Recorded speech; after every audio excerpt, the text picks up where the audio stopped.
Welcome to PA Timber Gifts. Back at the scene of the crime today. This is a continuation of habitat improvement or habitat destruction. Currently I'm on State Ambulance 211. Gold Mine Road is directly behind me. Lots of changes in here since the last video. I was keeping an eye on this while they were doing this. The road has definitely changed. The road is much wider. A lot of stone dumped in here, so lots of room for the logging trucks.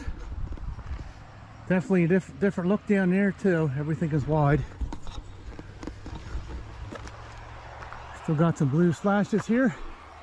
There's a slash there. That's a beautiful red oak there. That tree's worth quite a bit of money. Anything 3 foot in diameter and up could be worth $5,000 or more, depending upon how tall it is. Or as the loggers say, how many board feet are in that tree. Let's do a quick pan around here. This side of the mountain was logged. And we have a cut all the way down in here. Fortunately, all the treetops are still here. That's a good sign. It wasn't clear cut to the ground. A lot of the berries are still here. You see some young oak trees regenerating here. None of this was disturbed, so that's always a positive. And they left a little island in the middle.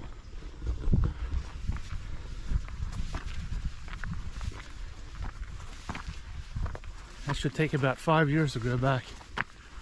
We're going to look at some different cuts today. This is the first stop. I have 3 other stops today, and we'll take a look at different. We'll take a look at different areas that were logged off. I'll tell you how old they are.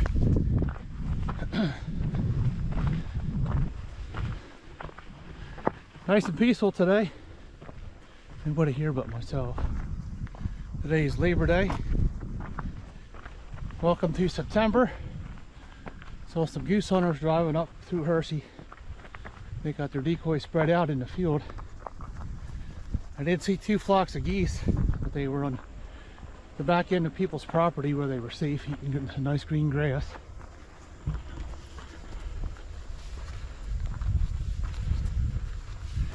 Let's walk further up the road here, and we'll revisit the area where we were last time. Here's one of the loading zones. I believe some of the equipment was here last time I was here. There's still a pile of logs there. These are all dead. They're probably infested. A lot of bark in here.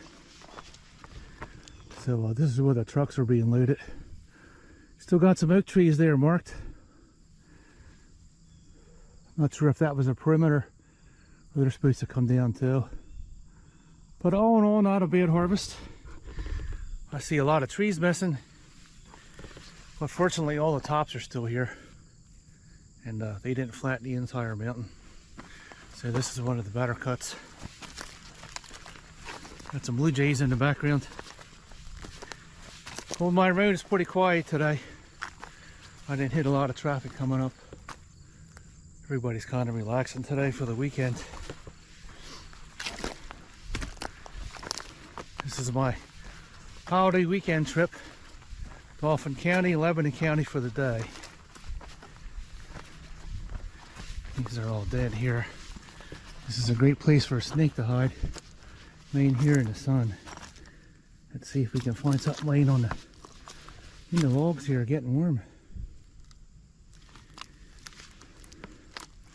If I was a rattlesnake, I would be laying in the sun here somewhere. Let's walk across here. Try not to step in between the logs.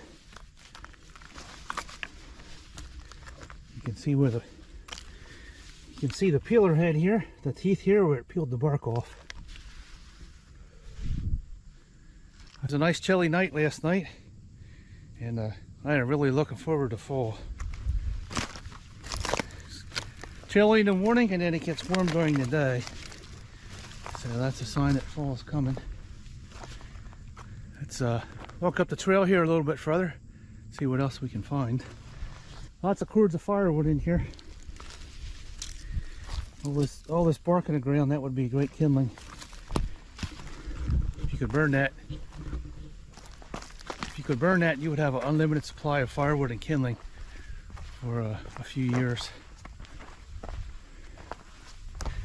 I noticed when we were up in Potter County, most of the locals up there all have either the outdoor wood furnace or a fireplace or some kind of wood burning stove.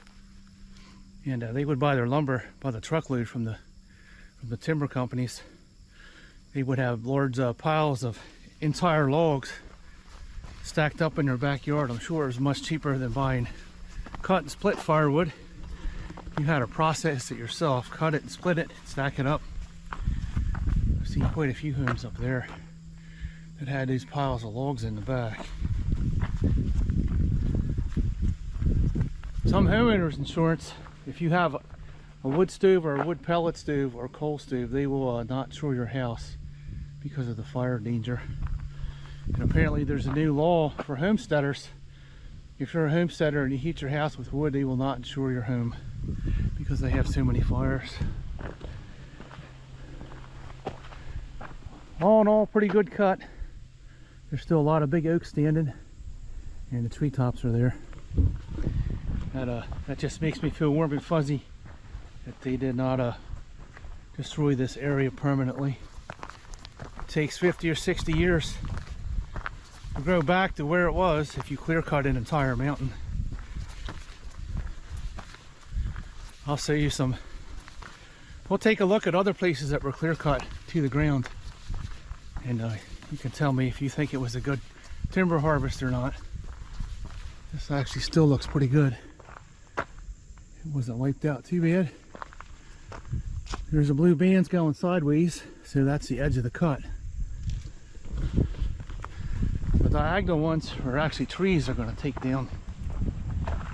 And if you see yellow dots usually mean a controlled burn. That's usually the edge of the controlled burn. We saw those in State Game Lands 156 last weekend. So beautiful back here. Can't hear any road noise. Let's keep walking up the road here. Here's a puddle along the roadway. There are some tiny frogs in here. I believe they call it a vernero pool, if I pronounced that right. I can see them jumping in there, swimming away in the mud.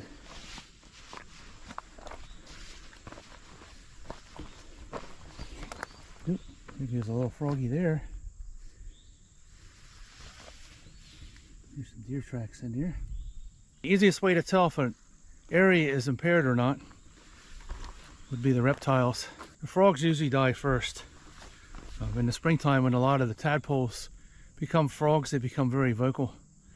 And when they start singing, you can hear them for miles. Where I grew up, we had a pond down the road that we play ice hockey on.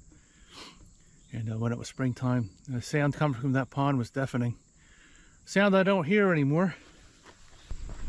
A lot of these videos are documentations of how the environment is changing, how we're losing species due to forest mismanagement, spraying chemicals into the environment, damaging the environment.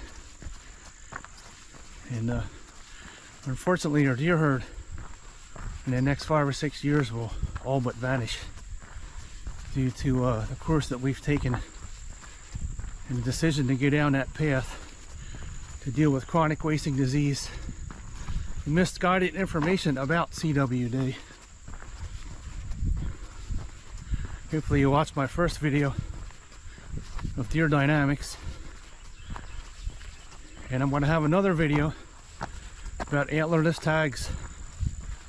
And if you follow this kind of topic, watch all my videos, let me know what you think.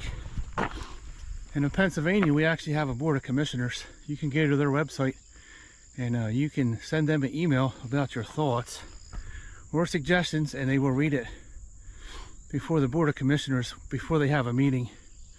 Our wildlife agency has 4 meetings a year, every quarter, And they are televised, so you can watch them on TV.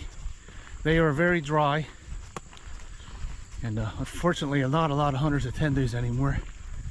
We seem to be banging our head against the wall anymore, trying to discuss topics that nobody really worries about.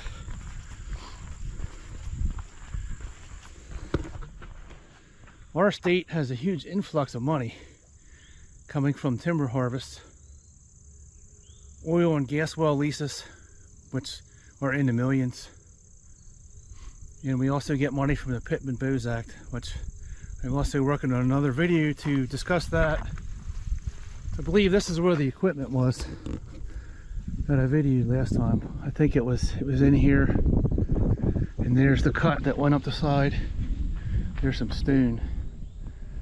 Here's another loading area. You can see how it's all plowed out. Let's take a walk down to the controlled burn area, and there's a food plot down here on the left. And we'll turn the camera back on down there. It's very pretty back here. Here's our logging equipment down here. We've got 2 log trailers loaded with timber. There's our skid loader. And there's the maintenance trailer. Usually there's a small trailer they leave on the job site. It has gas and fuel and other tools they need to keep the equipment running. So far this is a pretty good cut. It's a select harvest, so they didn't clear cut. Clear cut is not always the answer. It takes a very long time for that to grow back. And it usually doesn't grow back the way that it was before you cleared it out. Once you do a clear cut, it's only good for about 10 to 12 years because it all becomes poplar poles. And then what comes up has a very hard time to regenerate because there's no light. It all smells like oak. Oak is very acidic.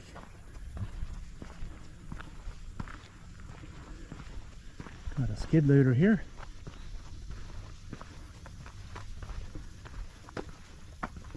Lots of oak.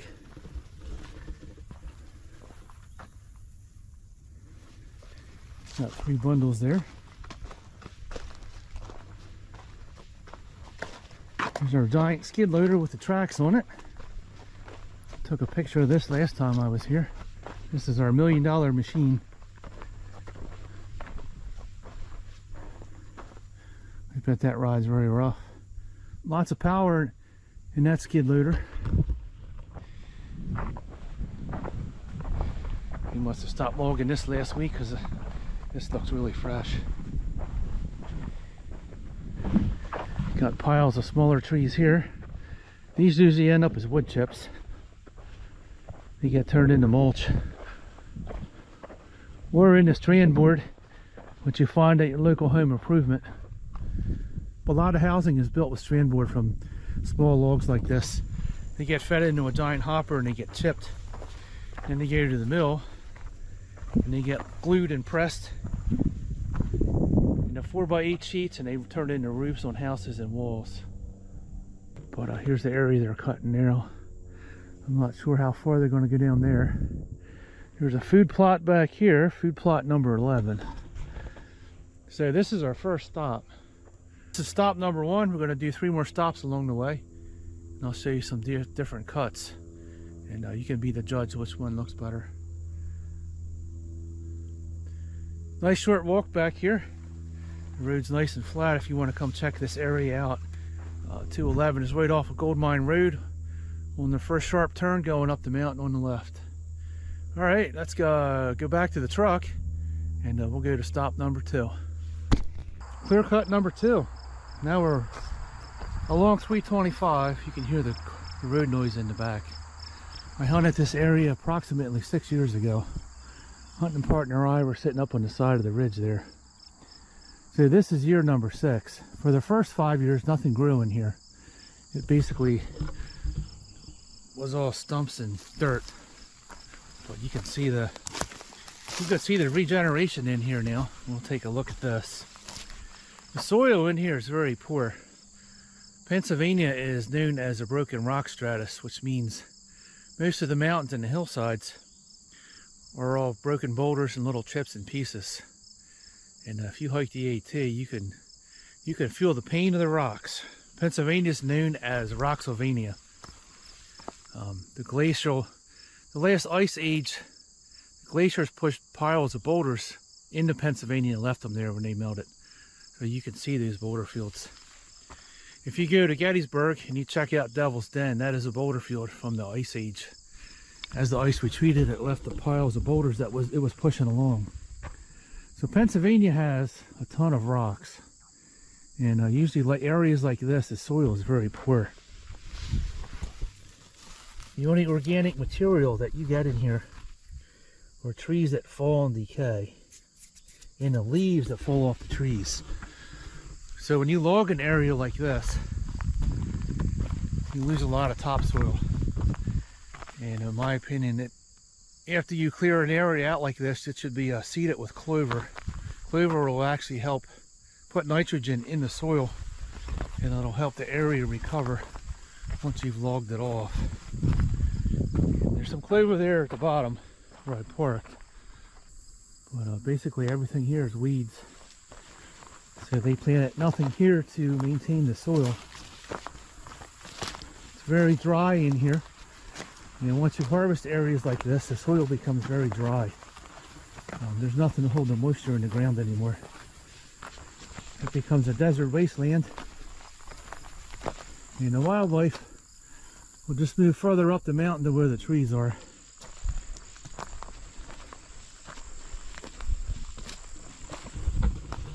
What will this area look like in 10 years?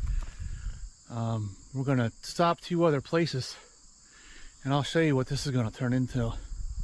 The trees that they left are probably going to die. They're going to dry up and die because there's no moisture. The environment is changing due to global warming, and we're not getting the rain and the snow that we used to. And the next 2 spots after this, I'll show you spots that are about 10 to 15 years old, and we can see what they look like. When they cut an area like this, it's only good for about 10 years for the wildlife. And then it comes to a point where it becomes poplar poles or pickers, and it's no longer of any value. Let's walk through here and take a look at some of these trees. There's an oak. Mostly all the oaks are standing. This one's dead. Spotted lanternfly will be mating here pretty soon and laying eggs all over everything. And when they hatch in the summer, they will kill off a lot of these oak trees. It's very dry in here. This was covered with ferns and all kinds of plants. There's some weeds there. Everything in here is turning into weeds. I'm not sure what this is. This is probably some kind of thistle. I have this in the backyard. But it does impact the ecosystem in this area to a certain extent. There's some bark in here. Pieces of wood left over from the harvester. There's some wood chips in here. Most of this looks like bark. A lot of the tree limbs are gone. There are a few here. There's some deer tracks in here. A lot of times deer just kind of walk through here, and they'll use it as a passage to go higher up on the mountain. There's really no food source for them in here. This area will probably turn into poplar poles.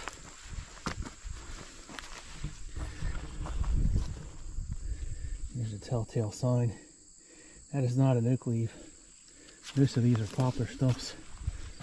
And there's another one there. Let's walk down the Skidder Road here. This actually is a fairly big cut. And I'm amazed that nothing grew in here for 5 years. And then last year, all of a sudden, when they came by in the spring, you could see everything taken off. The poplar poles have begun. Oh, these are poplars. There are a few oak up there. Poplars, when they drop seeds by the millions. Every year, year after year after year. Unfortunately, oak trees do not do that. Red oak will drop more acorns than a white oak. Sometimes a white oak can hang on to its acorns for 2 or 3 years before they come down.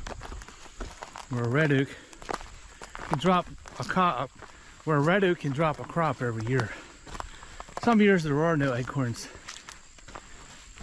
due to weather conditions. We'll look around here. Let's see what we got here. Poplar, poplar, poplar, poplar, poplar, all the way around. All poplars. Let's go up here a little bit higher.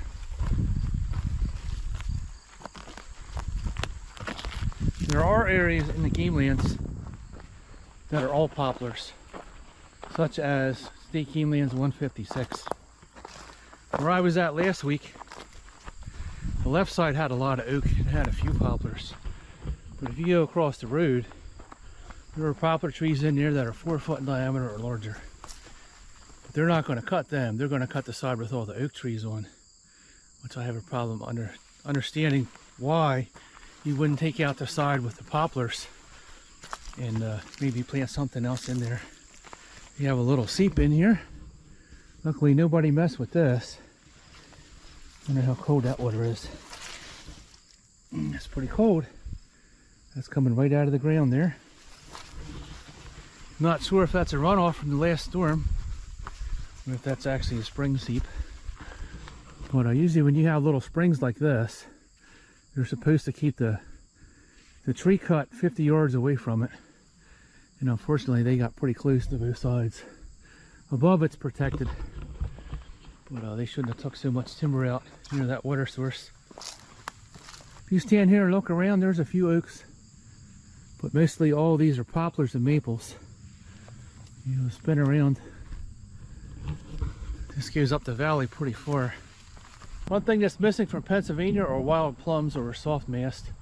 We used to have elderberries and wild plums, but both of them have vanished.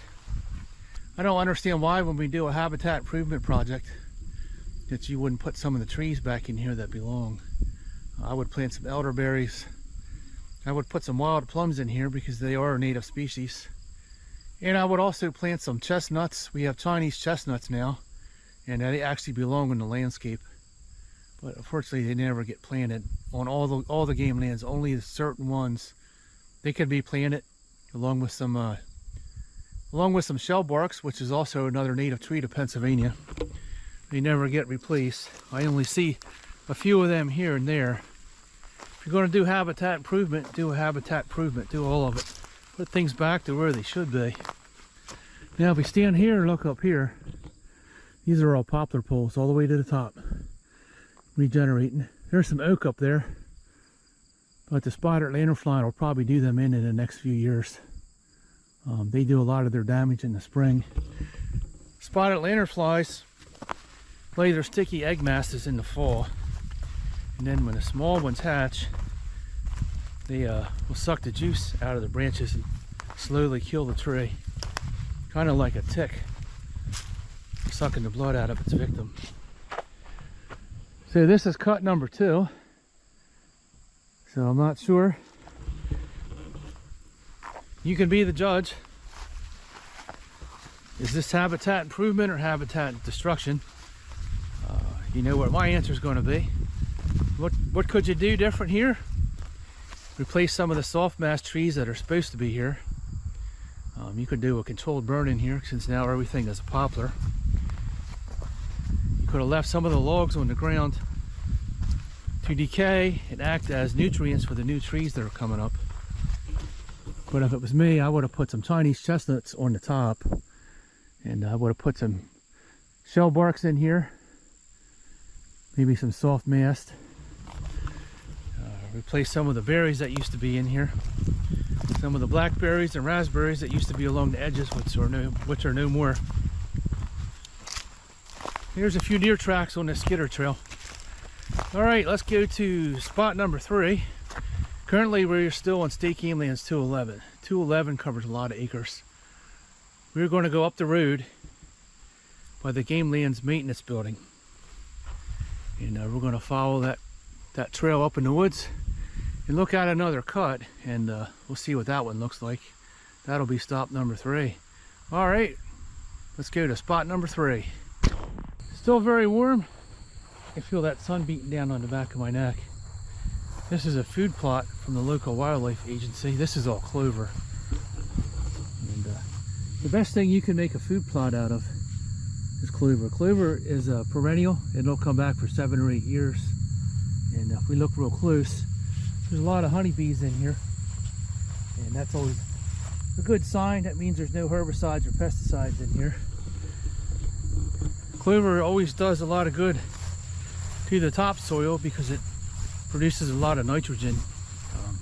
A lot of times clover is used for a green fertilizer other than the synthetic version made out of oil.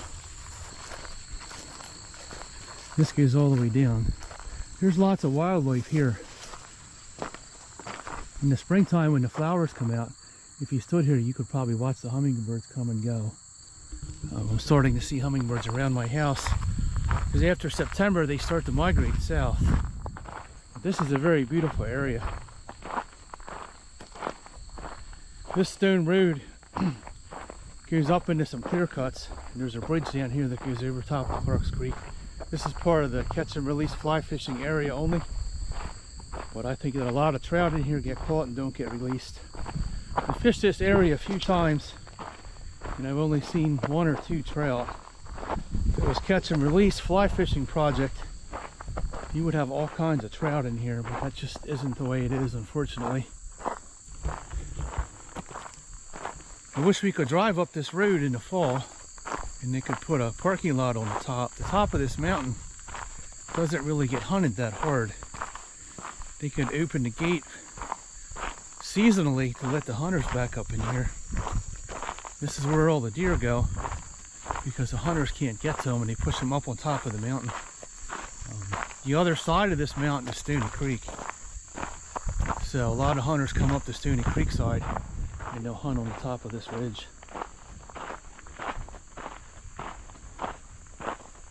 There's a fire tower up on top of this mountain too. Here's the bridge that I made a few videos of. They resurfaced this. It was pretty rough. We'll take a look at the bridge here. This video might be kind of long, so if you made it this far, thanks for hanging in there. Don't click through yet. Hang on to the end. There's a lot of knowledge in this video. Lots of important information here. Here's Clark's Creek. This is all new. They started this last year. Victoria Iron Furnace is upstream here. You have to go up about 150 yards and it'll be on the right. Clark's Creek is very low. It should be about 4 feet deep here, but it's less than a foot. There's a few minnows in the bottom. Let's look on this side.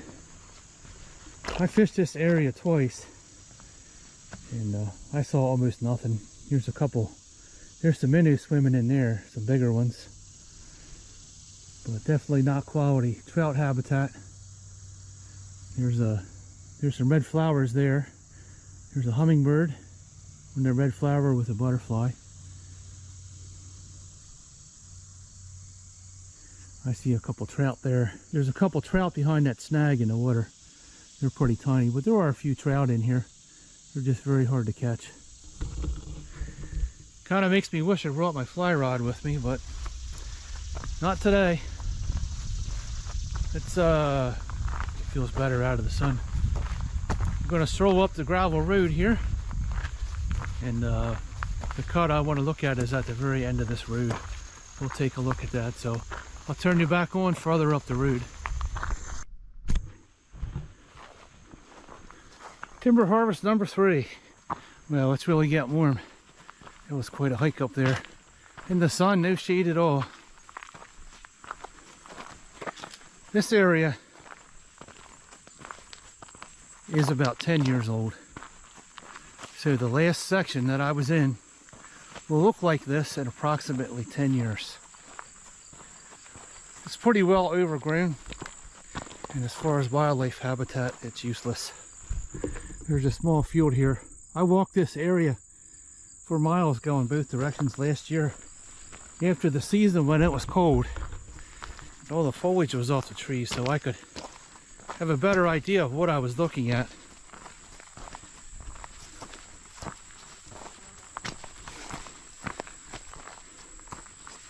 Find a nice shady spot here.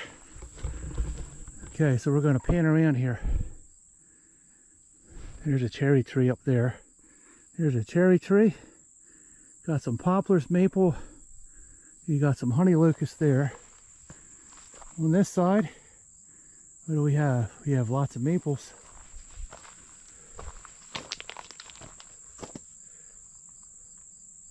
There's a walnut tree there. This whole section looks exactly the same. And then we have some poplar poles here. Usually after you log big areas, it doesn't turn into oak. It just doesn't happen. So that's pretty thick. You can't even walk through there. That's for deer habitat, that's pretty much useless. So you have maples here. Here's a poplar. Here's a cherry tree. It's so thick in there. It's so thick in there the light doesn't even hit the ground. So is it a habitat improvement? Well, it could be. Cleared all that out. Then it did a controlled burn. Every 10 or 15 years it would be. So the first stop was a fresh cut. That happened this year. The second stop is 6 years old. This section here is 10 years old. Looking back, nobody will hunt in here. There's no animal tracks in here whatsoever coming out of that jungle. When I was back here in February walking around, usually the deer start to yard up, and that's how they survive the winter. Their safety in numbers. And I walked up through this field here, and there's no deer trails coming out of this massive jungle in here, all the way around. I followed as far as I could, maybe a mile or so, all the way around, and there are no deer trails in there. The deer trails that I found actually skirted that cut. This is the edge of the cut right here. So the deer are not going through that. They're actually skirting that cut, and they're coming out over here, which means they're not even using that habitat.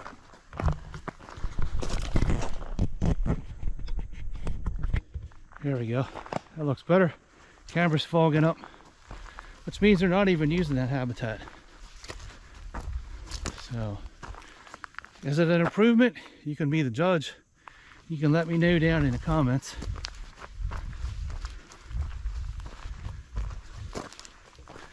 So now I'm about 20 yards past that. Here's the trail that I found. There's some deer tracks on there. So that's the area that they're skirting. There's a trail here coming out this side.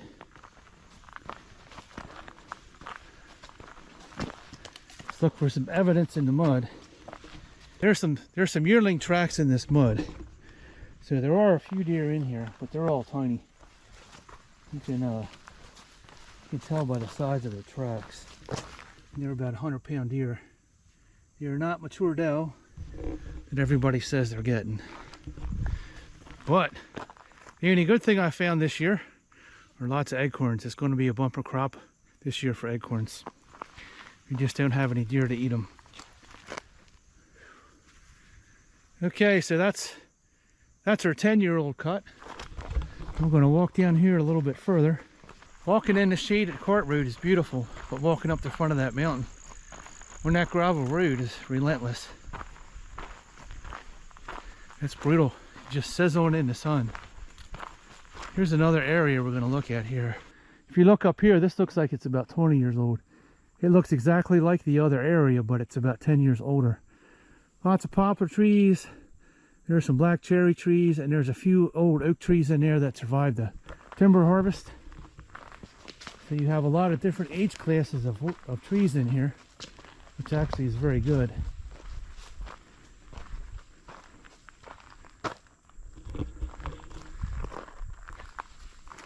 So there's 4 stages of timber harvest. This would be the last one. And then probably 10 years from now, 20 years from now, they'll harvest this and the process will start over. So there's about 40 years of timber harvest, all in one day. Beginning, 2nd stage, 3rd stage, 4th stage. So how does logging improve the forest? Well, it can if it's done correctly, but clear cuts definitely are not the answer. I think the answer to timber harvest is a controlled cut. The largest trees in the forest are worth the most money. If you have an oak tree that's 4 foot in diameter, it could be 50 to 60 years old. And it could be upwards of $20,000. A 3-footer in diameter, based on the height and how many board feet are in the oak, could be worth $10,000 to $15,000. And they actually belong in the forest because they're the trees dropping most of the mass. Turkeys love to roost in those giant oak trees that are 3 or 4 foot in diameter and 100 foot high. That's their safety net from predators. And unfortunately, these big oak trees get dialed in on and they get removed because they're worth the most money. But it'll take another 70 or 80 years for them to grow back. So you're basically contributing to destroying the habitat for the turkey because they are the roosting trees. And generally turkeys like to roost on top of the ridge. And once you take these big trees out, they lose their roosting area. And the first video I did of State Keeneland's 222, the area that I walked through in the front of that mountain is where all the turkeys roosted. And unfortunately, that whole section was clear cut. So that turkey roost was destroyed. Better alternatives to doing timber harvest, let me know your thoughts down in the comments section. Hopefully you didn't click through and you lasted all the way to the end. The last spot I'm going to stop will be Weiser State Forest, and I hunted that area when my father was still alive. When we hunted small game, we could walk all through there, but unfortunately that area was also left go, and it's very dense in there, but we'll take a look at that. It's very pretty in there. Made a couple videos in that area. We have to drive down 325 past Bendigo, and then we'll make a left and go back towards Weiser State Forest. Welcome to Weiser State Forest. It's very beautiful in here. I'm about a mile past Bendigo Airport. This is a very rough road. I would definitely not bring my van back in here. The truck has much more clearance. There's some cool hunt cabins back in the woods here. Let me turn the camera around. Watch the road here.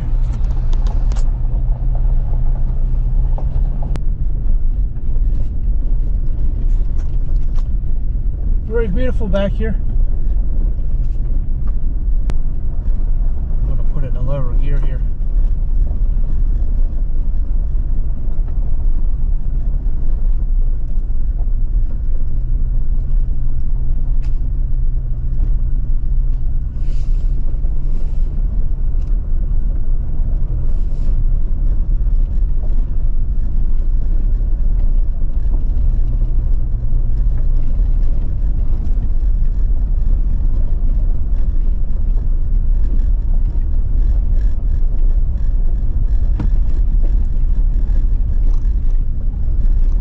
Hunted in this area. I've scouted this area out in the wintertime a few times after the season when there was some snow in the ground, but it didn't look very promising as far as deer population back here.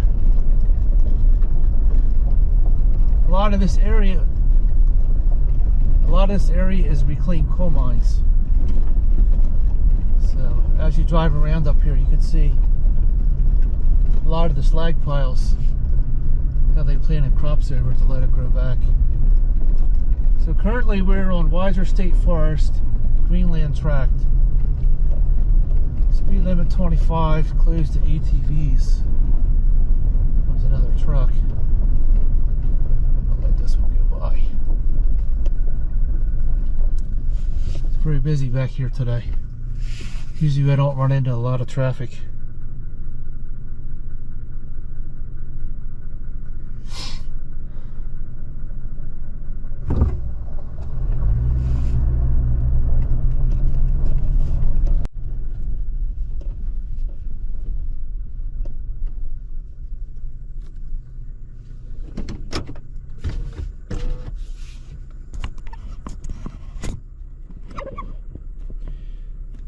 Alright, this is the last spot we're going to check out for this video. I am running out of gas. My Tacoma is only getting 10 miles to a gallon. Driving up and down these back roads. Let's take a look around here. Okay, this is our last stop for this video. It's very beautiful up here. My grave is on the other side of that mountain. We're going to take a look at this area here. This is another impenetrable wall. This goes for miles. All the way up the other end and all the way down there to where I came up. You could actually walk all the way out to the ridge and see over the side of the mountain down the other side after they cut it. Nothing was ever done with this area after they did their timber harvest. I've never seen any deer in here. This is another area that could be brush hogged out and burnt, and it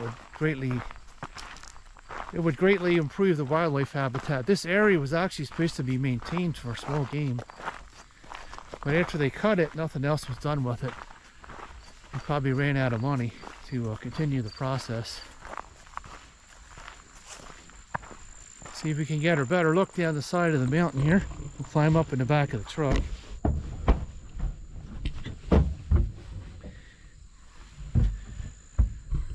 Take a look at the mountain on the other side over there. You can see a couple mountain ranges in the distance.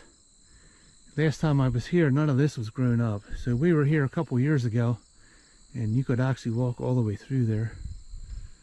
But that's what I'm looking at. This cut in here is probably about 12 or 15 years old. So you can see how that's grown back. Alright, thanks for coming along today. Hopefully you enjoyed our habitat improvement or habitat destruction video. This is the third video in this series, and this will be the last one. Let me know your thoughts in the comments section. As always, give this video a thumbs up. Help my channel. It helps the algorithm. Hit that subscribe button. Subscribe to PA Timber Ghost. And as always, thanks for watching. We'll see you on our next video. Thanks for watching PA Timber Ghost.